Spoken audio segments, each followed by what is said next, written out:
Shalom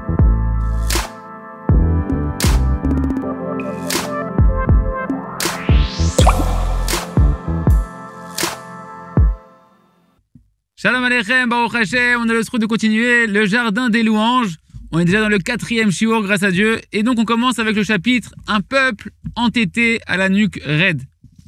Donc parmi tous les exemples que l'on a pu voir, Ken, qui sont mamash, quelque chose d'effrayant, qu'après que le peuple il ait vu de tellement grands miracles, de tellement grands prodiges, que le monde n'a jamais connu encore avant eux, ni en quantité, ni en qualité, des miracles extraordinaires, on voit que rien qu'à la petite épreuve, moins de petite épreuve qui se dresse devant eux, eh ben, qu'est-ce qu'ils font? Ils font que se plaindre, et encore se plaindre. Après de telles délivrances, comment ils peuvent encore être ingrats envers les bienfaits d'Hachem, qui les a sortis de l'esclavage, d'un esclavage terrible, vers une liberté et une délivrance totale? Et ils ont déjà oublié tout ce qu'ils ont vu, tout ce qu'ils ont vécu. Si on prend rien que le dernier exemple, l'exemple qu'on a vu, où le peuple d'Israël s'est plaint dans la station de Mara, parce qu'il y avait de l'eau amère, que pendant 3 jours, ils n'ont pas trouvé de quoi s'abreuver avec de l'eau.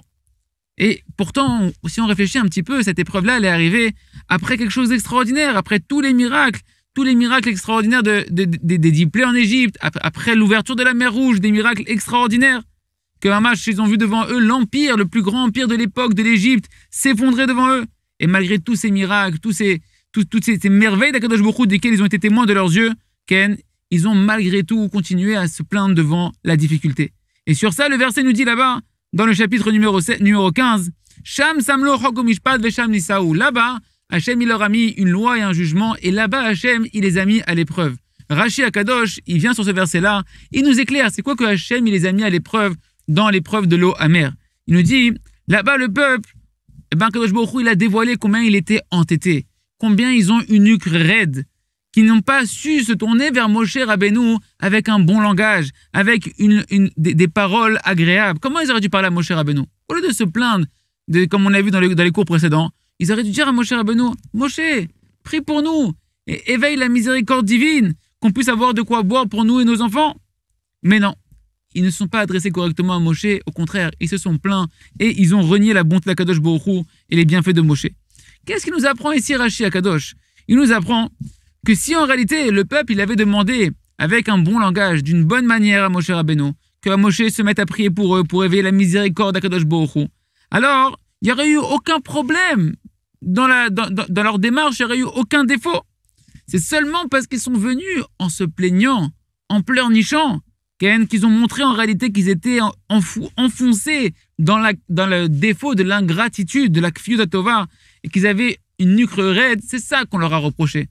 Et donc ici, Rashi, en fait, vient nous expliquer, il nous permet d'entreapercevoir un fondement extraordinairement important dans tout le sujet de la prière. Comment on doit se tourner vers Akadosh Baruch Hu pour obtenir une véritable délivrance dans nos prières?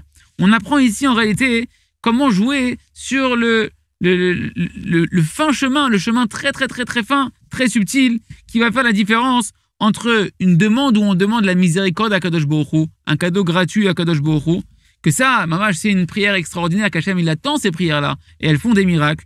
Et de l'autre côté, c'est très fin, comme l'épaisseur d'un cheveu, une fila qui n'est en réalité rien d'autre qu'une plainte, une prière qui est une plainte, et qui est en réalité l'expression de l'ingratitude envers le Créateur.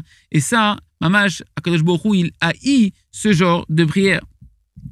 Ce fin chemin que nous décrit ici Rashi, en réalité, c'est cette finesse qu'on doit apprendre entre une bonne fila, une bonne prière par laquelle on peut obtenir toutes les délivrances, et la différence entre une soi-disant prière, entre guillemets, qui n'a en réalité qu'une série de plaintes et d'accusations vers Akadosh Baruch Hu, que non seulement que ce genre de prières-là ne sont pas répondues par le Créateur, mais au contraire, elles réveillent que Dieu nous en préserve des accusations sur l'homme qui vont entraîner après des souffrances qui vont s'abattre sur lui, que Dieu nous en préserve. Et ça, en réalité, c'est marqué de manière très explicite dans la Gemara Akdosha, dans le traité du Talmud de la Masechet Brachot, page 55, dans le folio, dans le recto. Et c'est marqué également dans le Shulchan Aruch, dans le code de loi juif, Orach Chaim, Siman Tzadikret, et donc chapitre 98 à la 5. Là-bas, c'est marqué que si un homme, quand il prie, il a juste une seule pensée dans sa prière qu'on doit lui répondre, qui mérite que sa prière elle soit acceptée parce qu'il a bien prié, eh bien déjà c'est suffisant pour éveiller des rigueurs dans le ciel, des accusations sur sa prière. Pourquoi? Parce que celui-là, il a l'impression, il montre par sa prière que j'ai des mérites, on me doit, Hachem il me doit, etc. Et il n'est pas en train de demander un cadeau gratuit, par bonté gratuite d'Akadosh Baruch Hu. C'est pourquoi dans le ciel, on se met tout de suite à regarder, eh bien véritablement, si il est digne qu'on réponde à sa prière, est-ce que dans ses dossiers, il est complètement clean ou pas? Et bien évidemment que ça, c'est encore pire lorsque la personne il vient et qu'il exige, en se plaignant auprès d'Akadosh Baruch Hu et qu'il exige des choses, que Dieu nous en préserve. C'est pourquoi, les amis, on apprend ici un grand fondement. Si on veut éveiller la miséricorde d'Hachem, alors on doit venir avec des remerciements, demander des cadeaux gratuits à Kadosh Baruch Hu et faire attention que c'est pas suffisant de prier. Il ne faut pas tomber dans la plainte et dans les accusations auprès du Créateur Yiratson, qu'on mérite d'accomplir ce que l'on a étudié. Chazak ve nitrazek.